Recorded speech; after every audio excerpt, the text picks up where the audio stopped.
This is the VOA Special English Economics Report.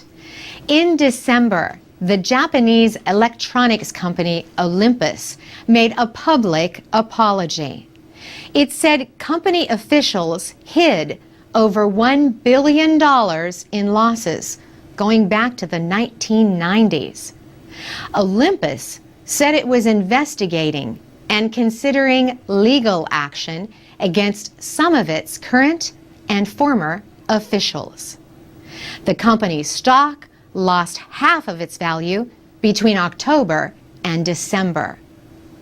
The problems at Olympus seem to come from thinking more about declaring profits in the short term instead of building real value.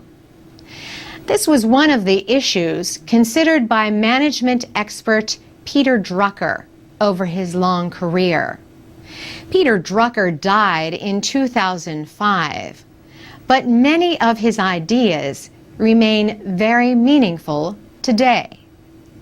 Drucker liked to share his knowledge not by answering questions, but by asking them. He once said, business people must not ask, what do we want to sell, but what do people want to buy? He taught at the Claremont Graduate School of Management in California for over 30 years. He advised companies on business methods, and he wrote 39 books on business and economic ideas.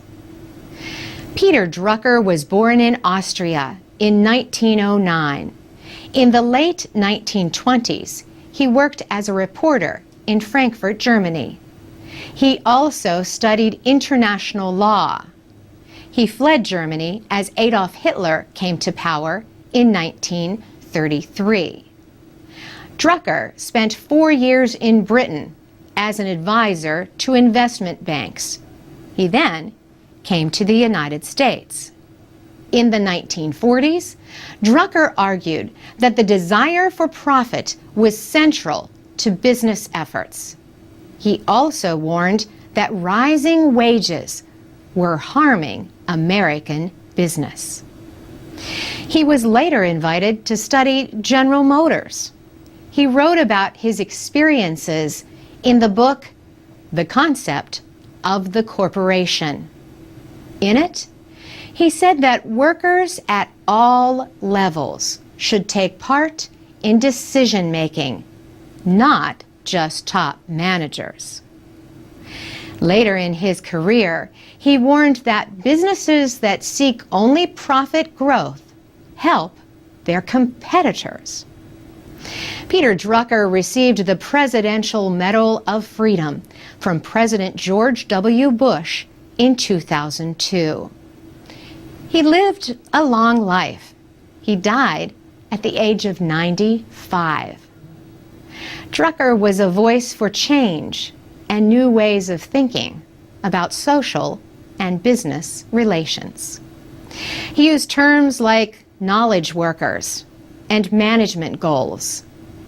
Many of his ideas have become highly valued in business training and politics. For VOA Special English, I'm Carolyn Presutti.